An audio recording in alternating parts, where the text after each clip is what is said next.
Já faz alguns anos que a gente está devendo aqui uma sequência para um vídeo sobre pilates com gestantes. A gente fez um primeiro vídeo há um tempão atrás, no nosso primeiro ano de clínica, em que a gente falou de exercícios para gestantes no primeiro trimestre. E a gente ficou devendo a sequência do segundo trimestre e agora do terceiro trimestre. Agora não, né? Mas também do terceiro trimestre. Então, hoje, pelo menos, a gente vai resolver o problema do segundo trimestre. O que aconteceu lá atrás é que a gestante que estava sendo um modelo para a gente acabou tendo parto antes, ela teve alguns problemas que ela teve que interromper a prática do exercício e depois a gente não conseguiu gravar com mais ninguém. E aí, para solucionar o problema, eu trouxe a minha esposa, que está grávida. Há quem diga que a gente só engravidou para poder fazer os vídeos, mas isso é intriga da oposição. E aí agora eu trago aqui para vocês em primeiríssima mão o vídeo da Beatriz fazendo os exercícios no segundo trimestre. Então eu vou dar uma pincelada geral no que está acontecendo nessa fase da gestação. Ela está passando por mudanças corporais, não ela, né? Mas qualquer gestante no segundo trimestre vai começar a perceber mais as mudanças corporais. A barriga começa a crescer, os ligamentos começam a ficar, não é o termo que eu gosto muito de usar, mas um pouco mais frouxos. As musculaturas começam a ficar um pouco mais flexíveis, porque justamente o corpo começa a criar adaptações para que a chegada desse bebê possa ser mais adequada dentro daquele corpo. A barriga cresce muito. Vocês vão reparar que no caso dela, a barriga dela está até bem grande para a fase que ela se encontra, porque ela tem um espaço de tronco muito curto. A perna dela é até comprida para a altura dela, mas o espaço de tronco acaba sendo curto e a barriga não tem muito para onde se expandir, a não ser para frente.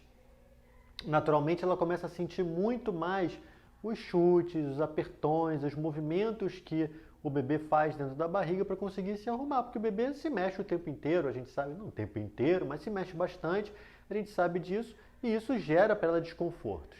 Ela, ao mesmo tempo, a gestante no segundo trimestre, ela já começa a tentar adaptar o corpo dela para o parto que ela tem por objetivo em fazer. Se a pessoa pretende fazer um parto cesáreo, ela não tem tanta preocupação assim em relação ao trabalho de parto.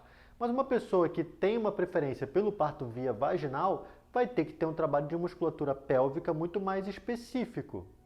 De toda forma, como é que é feito o trabalho dela, isso vai vir numa sequência de vídeos agora que eu vou apresentar e eu vou narrar, vou fazer uma locução ao mesmo tempo para tentar explicar. Mas de forma mais geral, ela tem exercícios de flexibilização da parte baixa da coluna e da parte da pelve dela para conseguir melhorar essa mobilidade, já que a própria pressão do bebê em cima desse assoalho pélvico já deixa o movimento um pouco menos restrito.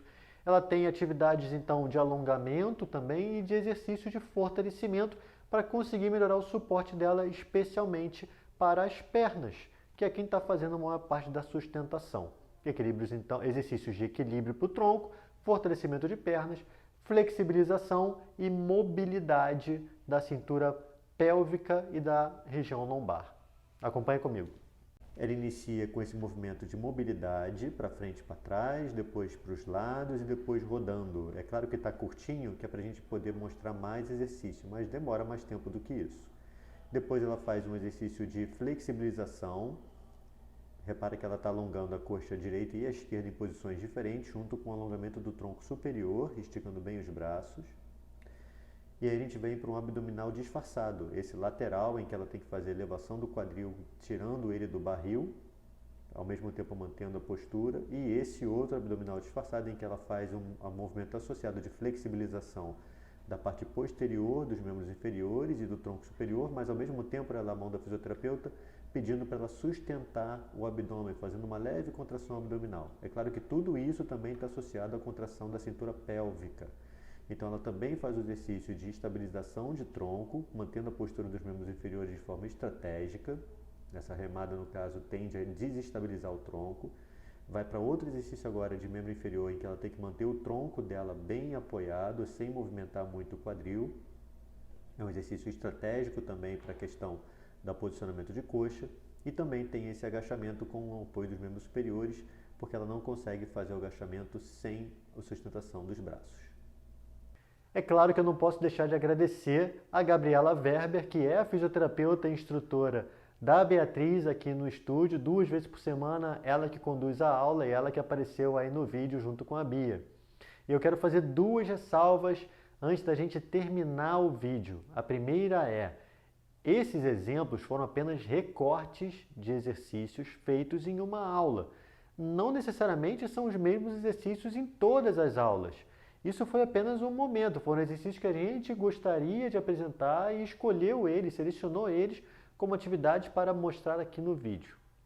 A segunda ressalva é que esses exercícios que a gente mostrou são para a Beatriz, com o objetivo que ela tem em relação ao parto, com as dificuldades que ela apresenta hoje, as dores que ela já tem, o que a gente observou em relação à mobilidade dela, especialmente na parte pélvica, como eu disse, de membro inferior, o que ela tem de movimento sendo como um complicador para a gestação dela e por aí vai. Ou seja, a criação de uma conduta, ela tem que ser específica para a gestante, para aquela pessoa. Não dá para simplesmente pegar esse conteúdo todo que a gente apresentou aqui e replicar ele e achar que ele está sendo certo para todo mundo. Não é assim que funciona.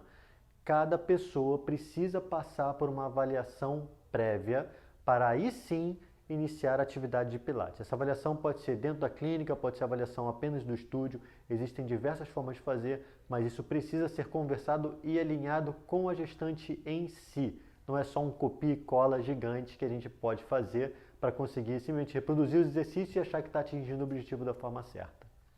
Vamos em frente e até a próxima!